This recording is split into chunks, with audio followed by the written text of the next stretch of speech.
les sachets d'eau, les usines qui les fabriquent, n'ont qu'à prendre disposition dès maintenant. On n'acceptera plus jamais de sachets d'eau au Sénégal.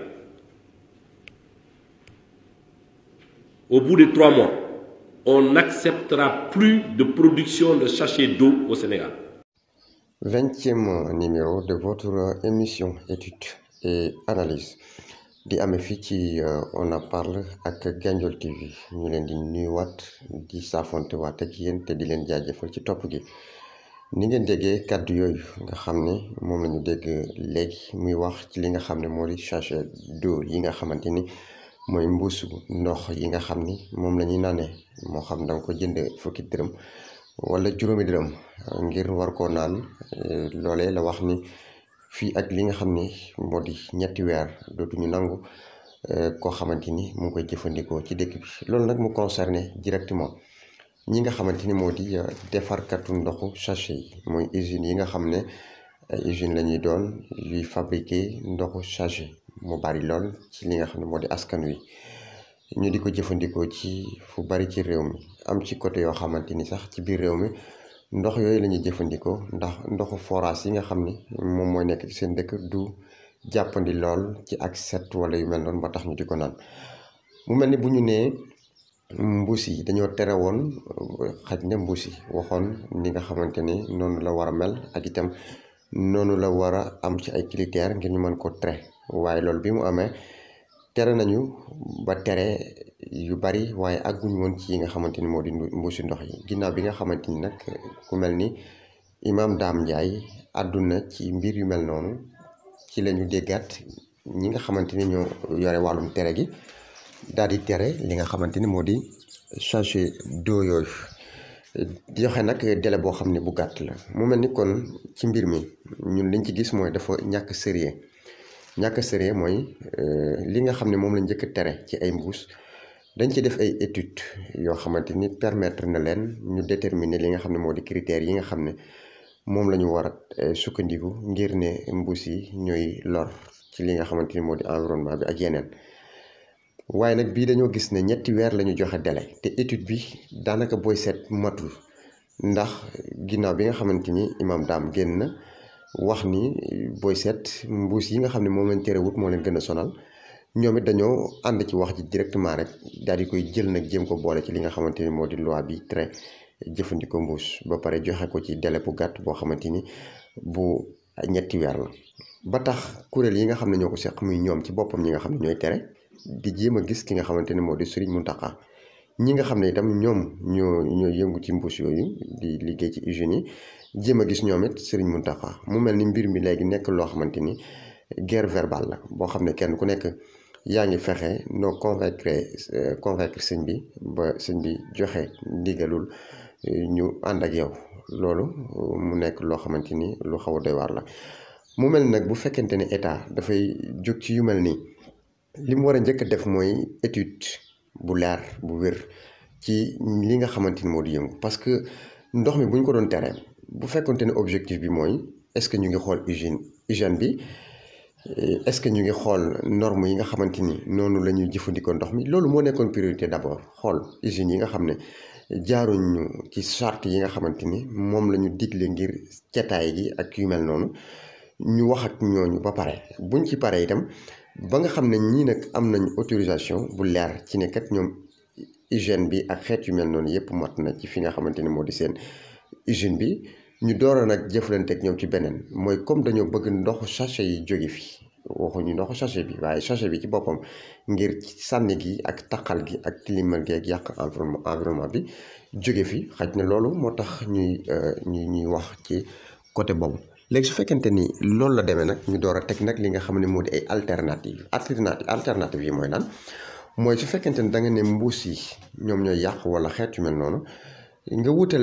leneen loo xam ne dañ koy alterner mooy léegi nag dañuy bàyyi mbuus yi waaye dañuy sukkandiku ci nangam ngir defar ndox yi nga xam ne moom la ñuy naan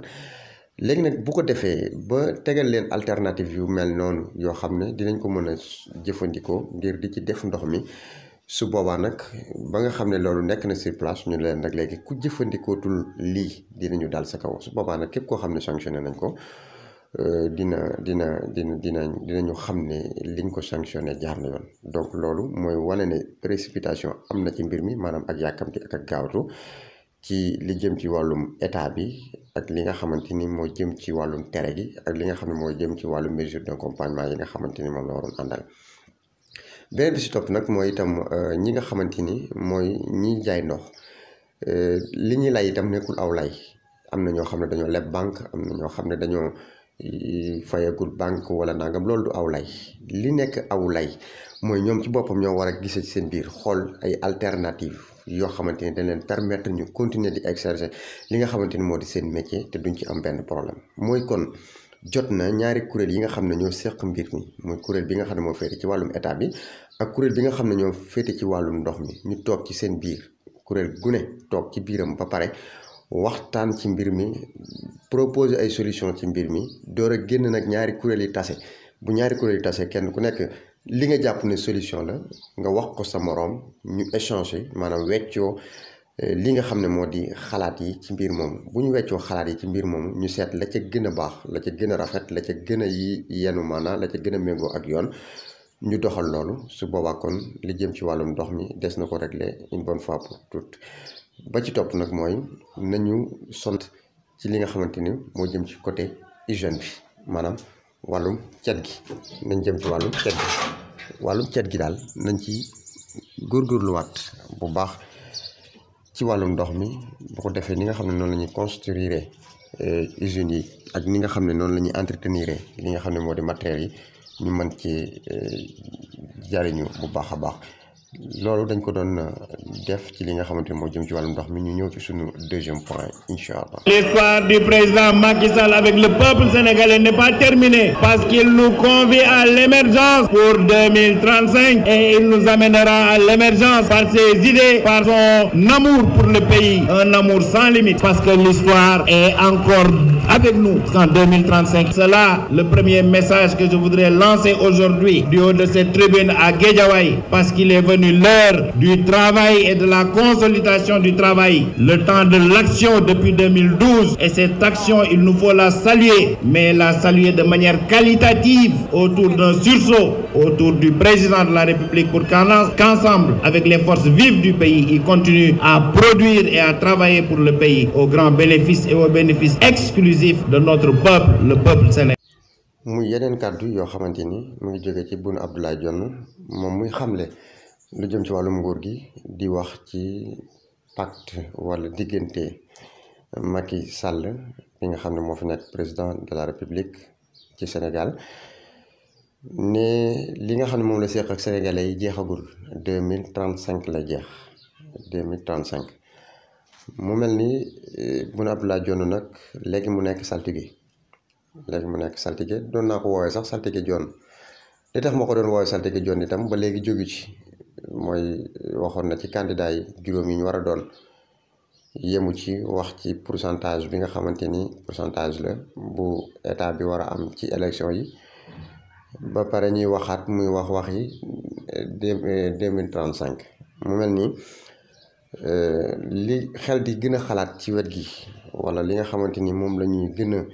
njort ci mbir mi mooy ne kat Boun Abdallah Dionne day xàllal ki nga xamante ni moo di président Macky Sall li nga xam ne moo di troisième mandat wala sax troisième candidature ndax xam naa ne bu jàll day am boo muy tuwut ci troisième candidature lay am bu demoon bay am ci troisième candidature bi lay am mooy candidature bi mën naa jàll mais mandat bi moom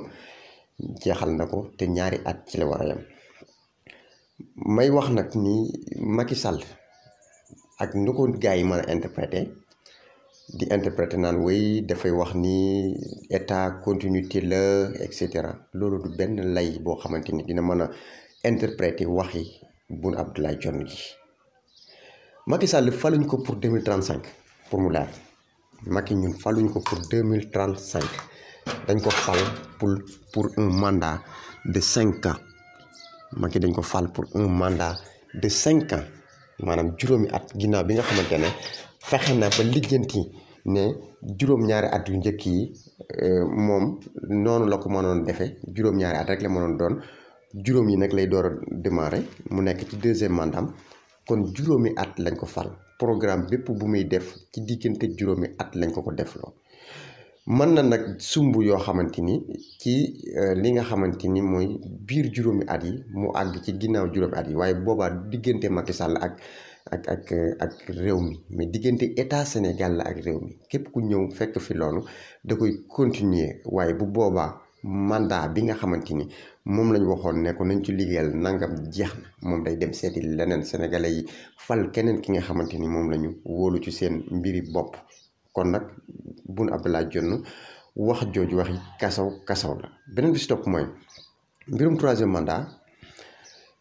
nafeq yi dafa bari ci réew mi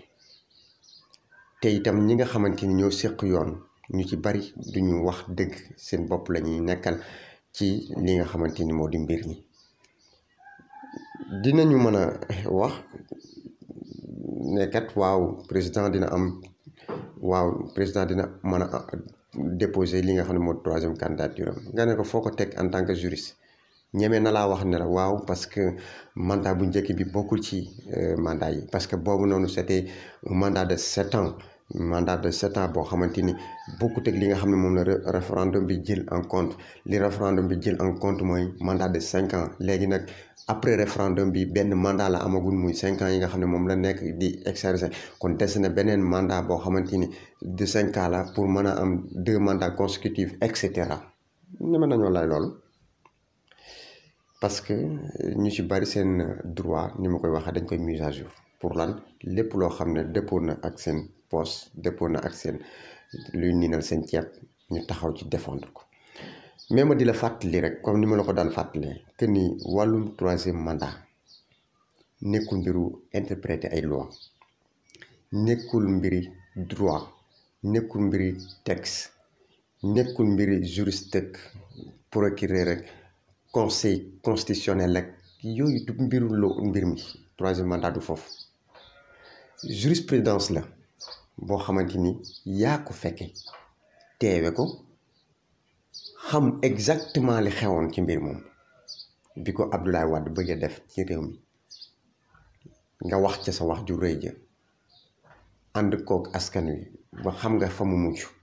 jàppal ne loolu moo lay xaar su fekkente ne xalaat nga ko wala jéem nga ko beneen bi ci topp itam mbiru jom la mbiru fulla mbiru fayda mbiru gëm sa bopp mbiru fonk say kàddu la parce que nag